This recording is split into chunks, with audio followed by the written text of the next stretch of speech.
आप सभी का एक बार फिर से एजुकेशनल पर्पस चैनल पर बहुत बहुत स्वागत है। Welcome to educational purpose channel. आज हम पढ़ने जा रहे हैं democracy and diversity, the chapter 3 of political science of class 10th। आज हम पढ़ेंगे डेमोक्रेसी एंड डाइवर्सिटी, जो कि क्लास 10th का है, पॉलिटिकल साइंस का। Welcome to educational purpose channel. This video is the part 1। ये जो है ये पार्ट 1 है। इसके बाद मैं आगे अपना पार्ट 2 भी बनाऊंगा।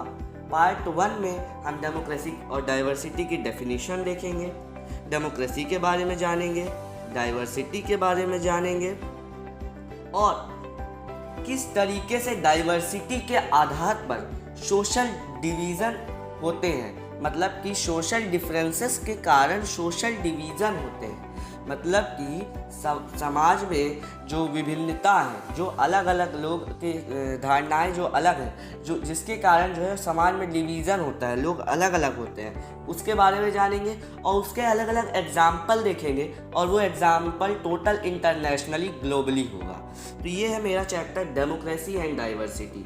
इसमें पहले ही जो बुक में दिया है story of Mexico which is from USA, city of USA, इसके बारे में हम जानेंगे कि कौन से 2 रिफॉर्म्स लीडर थे, जो कि मतलब कि इसके बारे में बताएंगे कि इस स्टोरी में क्या हुआ था।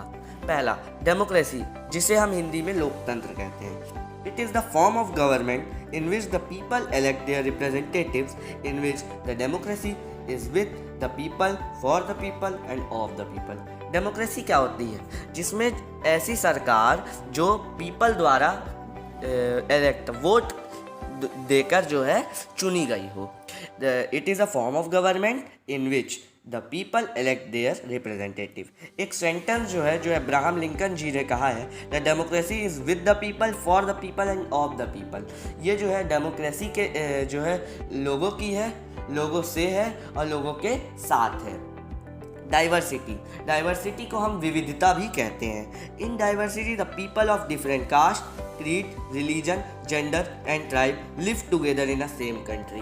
डाइवर्सिटी में क्या होता है कि जैसे इंडिया जो है डाइवर्सिटी वाला कंट्री है, जिसमें कि सभी प्रकार के कास्ट, क्रीड, जेंडर, रिलीजन और अलग अलग लोग रहते हैं, जो कि जिनके जो जेंडर है वो भी अलग रहते हैं, जैसे मेल रहते हैं, फीमेल रहते हैं, और कई प्रकार के जैसे कि कास्ट, क्रीड, रिलीजन, कलर और रेशियलिज्म के आधार पर उनका जो है सोशल डिफरेंसेस होते हैं, सोशल के डिफरेंसेस होते हैं। तो सिंपल अभी जो डाइवर्सिटी की डेफिनेशन है वो है, in diversity the people of different caste, creed and gender live together in the same country.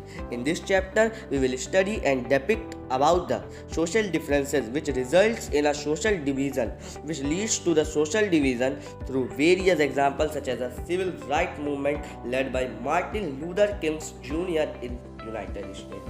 अब हम पहले जानेंगे पहली जो स्टोरी मैक्सिको की है उसके बारे में जानेंगे, और फिर जो सिविल राइट मूवमेंट जो मार्टिन लूथर किंग द्वारा जो बनाया गया था, यूएस में जो मूवमेंट किया गया था, जिसमें 2 लीडर्स थे, बहुत ही इम्पॉर्टेंट रोल जिन्होंने प्ले किया था, और इसमें बताया गया है। और इसमें हम जानेंगे किस तरह से समाज में जो विभिन्नताएँ फैली है, जिसमें जो समाज में सोशल डिफरेंसेस है, मतलब कि लोगों के मन में जो धारणाएँ आई हैं उसकी वजह से सोशल डिवीज़न किस प्रकार से हो रहा है, जो हमारा समाज है वो किस तरीके से डिवाइड हो रहा है। इसको हम कई प्रकार के एग्जाम्पल के द्वारा जानेंगे और आगे मैं आपको हर एक स्लाइड में अपने टर्म्स, हर चीज़ को, एक एक चीज़ को क्लियर करता जाऊँगा। तो पहला आता है a story from Mexico Olympic. पहला आता है, हम स्टोरी पढ़ेंगे जो कि एक मैक्सिको सिटी है, और वो क्या हुआ था कि जो मैक्सिको में ओलंपिक है उसके बारे में जानेंगे। The race of 200 meters in 1968 Olympic held at Mexico City shows the political stand in the international circumstances by 2 blacks US athletes, Tommy Smith and John Carlos, who shows the various difference and similarities during the medal ceremony। जो है क्या हुआ था कि जो international Olympics हुए थे Mexico में, इंटरनेशनल मैक्सिको ओलंपिक्स जो हुए थे, 200 मीटर की रेस में जो 2 बंदे दौड़े थे, वो बंदों का नाम है Tommy Smith and John Carlos. ये जो है बहुत ही इंपॉर्टेंट रोल निभाए थे और कई तरीके की इन्होंने एक्टिविटीज़ की थी और रेस की थी और इन्होंने जीता था। तो इन्होंने जब जीता था तो इन्होंने एक ऐसी चीज़ की थी जो कि ब्लैक्स जो ब्लैक लोग होते हैं उनके जो रेशियलिज्म होता था मैक्सिको में, उसके बारे में शो करता है। Tommy Smith and the John Carlos states that there is a poverty of black spread internationally by showing the foot without shoes and with socks. Now, they also shows the unity of blacks by their fist up and heads down. उन्होंने बताया था कि जब उनको medals पहनाया जा रहा था, तो उनको जब मेडल पहनाया जा रहा था तो वो दोनों ने अपने हाथ को, अपने फिस्ट को ऊपर करके, अपने मुट्ठी को बंद करके ऊपर करके बताया था कि किस तरह से ब्लैक्स की यूनिटी फैली हुई है और वो सब साथ में है। और खाली फुट यानी कि जो जूता है उन्होंने फुट में अपने नहीं पहना था। They do not wore the shoes in their feets. तो ये जो बताया गया, इससे ये हमको बताया जाता है कि किस तरीके से ब्लैक्स में भी जो है भूखमरी फैली हुई है और समाज में किस तरीके से डिफरेंसेस और भेदभाव किया जाता है, किससे, जो काले लोग हैं और गोरे लोग हैं, जो अमीर लोग हैं और गरीब लोग हैं, उनके ऊपर किस तरीके से डिफरेंस की जाती है।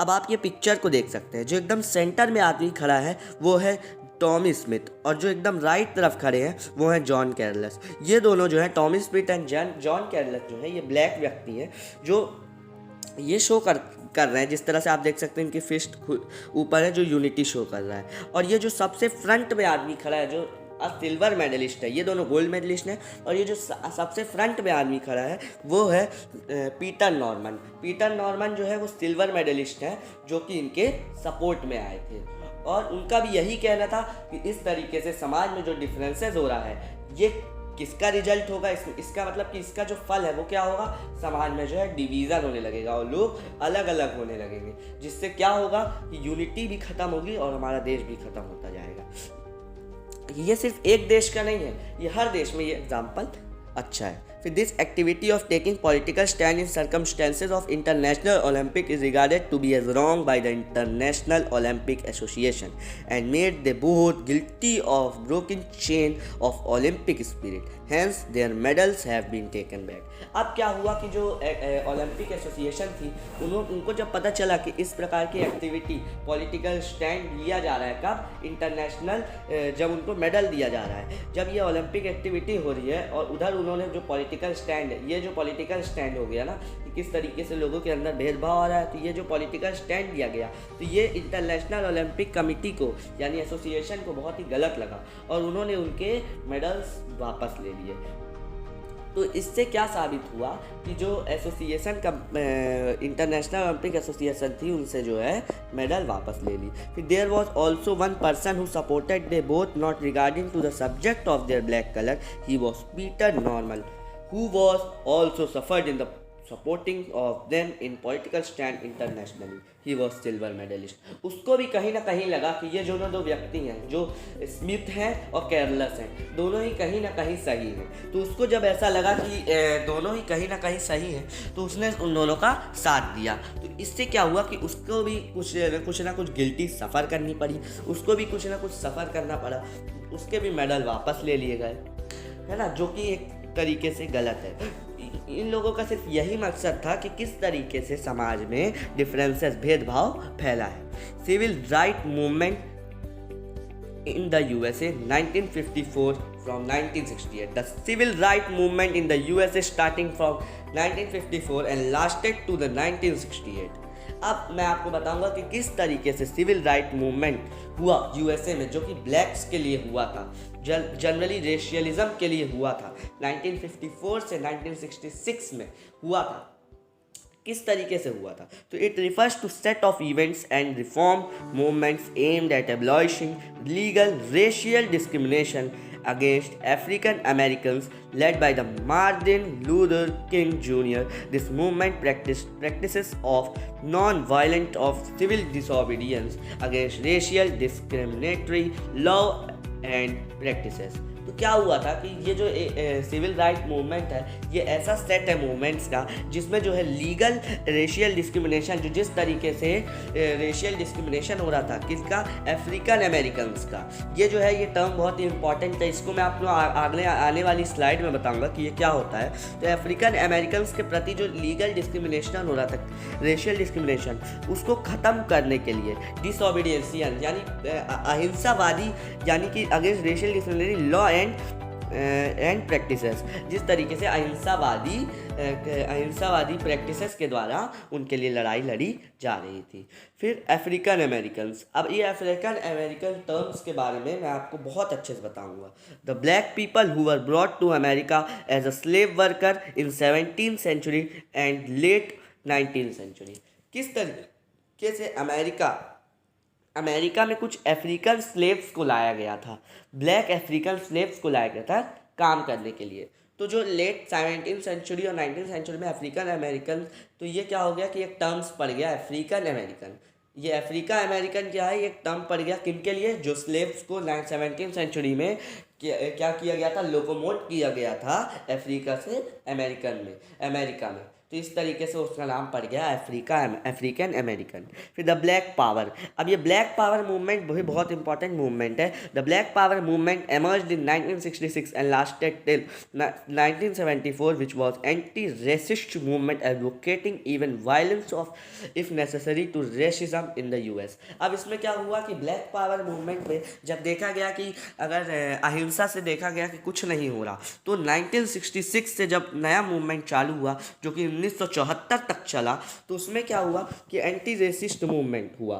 फिर उसमें ये देखा गया कि अगर उनके प्रति कोई एक्शन नहीं लिया जा रहा है तो फिर वायलेंस को भी हमें लेना पड़ेगा, हिंसा को भी हमें करना पड़ेगा। In this video you get to know that how there is not only the difference as regionally और language but also a racialism, caste, creed, general, etc. You also understood the efforts made by Smith and Carlos, and they got rewarded by getting statue by San Jose University in which they are student। आपने पिछले video में power sharing और federalism के बारे में पढ़ा, देखा कि लैंग्वेज में भी किस प्रकार से लोगों में कॉन्फ्लिक्ट्स हुए, है ना।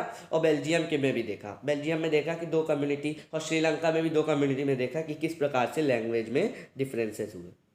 अब इसमें क्या बताया गया कि किस तरीके से लोग में कास्ट, क्रीड, जनरल, जेंडर और ये सब को लेकर जो है डिफरेंसेस हैं।